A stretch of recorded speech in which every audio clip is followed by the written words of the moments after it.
there's no reason for the Ordinance Review Committee to work on this anymore. That's going to be up to you guys.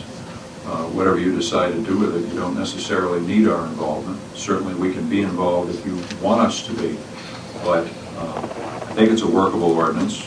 You're probably going to want to work on it, change it, tweak a few things, I'm sure. But that's up to you guys. And I mean, one of the questions that we've asked is whether or not the planning board has to, whether this is an amendment to the land use code, which has to go through the planning board and have a public hearing, or whether it's in the nature of a regulatory ordinance and therefore doesn't have to. And I don't know the answer to that because the attorneys haven't come back to us yet. But there will be at least one group, which is the Board of Selectmen, who have a chance to amend the ordinance and add or subtract to it. And there may very well be a second group who has never been shy about voicing an opinion on regulations, who will have some thoughts on this as well.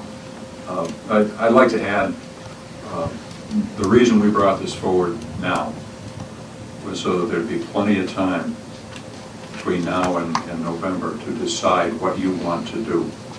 We didn't want to wait. We wanted to give you guys plenty of time to schedule public hearings and workshops as you need, perhaps several sets of workshops and public hearings. I don't know. That'll be up to you. But there are a lot of very controversial issues on this. People are very emotional about it.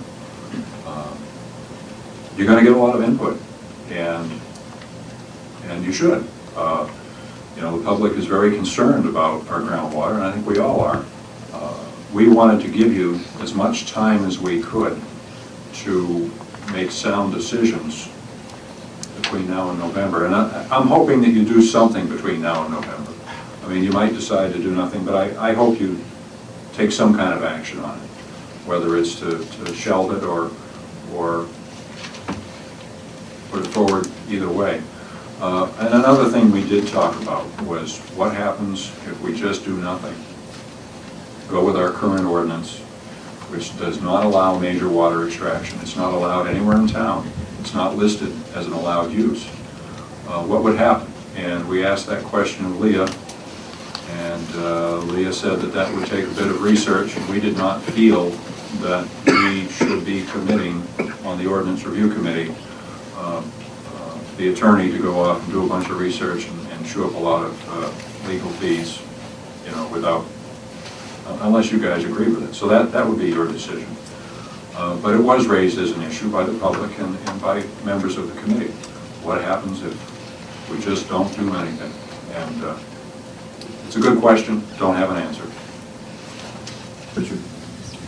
I'd like to say a couple of things. First, I think that I hope I'm not speaking out of line here, but I believe the Board of Selectmen wants to send an ordinance to the people in November. I don't think it's at all likely that we will ignore this in its entirety and say to hell with it. I'd like to thank the folks who have served on the Ordinance Review Committee, because I know this has been a difficult and at times contentious process, and I assure you the Board of Selectmen appreciates the time and energy you put into this. And I also like to thank the folks on the planning board who come this evening. To my mind, if we're changing a use, and then we are making a land use change. If we're adding an allowable use, there's no question in my mind. At some point, the planning board at least has to look at some of this. Well, I think you're right. Whether they wish to do that simultaneously with the Board of Selectmen or not, we can discuss. But we do need to move forward. People right now are talking about November. In reality, this needs to be done by about the 20th or 21st of September in order to be certified and on the warrant, on the ballot for November. So it's not really very far away, considering that next week is the 4th of July. So I want to express my appreciation to the folks that have worked on this. I expect there will be changes made before it goes to the voters. I don't think they're going to be wholesale. I think there will be some some issues that are going to be addressed, some of which have already been mentioned, including severing a section of it, changing the 5,000 limit to probably 20, 25 or some other number, which I think is a perfectly reasonable thing to do. And I think we need to look very closely at what the water district is allowed to do so we do not impinge on the water district's activities by this. I want to make that absolutely clear. I know there's language in here, but Right. I want to be absolutely clear on that this is not aimed at the water district, in serving their water district customers. And I want people to understand that, we're not looking to attack agricultural uses or golf courses or things of that nature. It's not what we're looking at. We're looking at water that is severed from the town of Wells and taken away. I mean, if somebody waters their plants with it, a certain amount of it will evaporate, but the vast bulk of it will go back into the soil over time, particularly if they do it responsibly. And I know that in terms of industrial use, because there's a charge for water in most places, or a charge, in some places a charge for sewer also, over the last number of years in this country, most industries have moved very aggressively on controlling their wastewater and the water used in process to reduce that. And I don't think we're looking to affect that type of use. So I guess for me the next question is, if I think the Board of Selectmen has to say thank you and take this forward. We need to discuss with the Planning Board, unfortunately there's only a couple of members of the Planning Board here this evening, whether they wish to hear it as a separate public hearing in their own session, or whether they wish to hear it in conjunction with the Board of Selectmen, which has certainly been done before.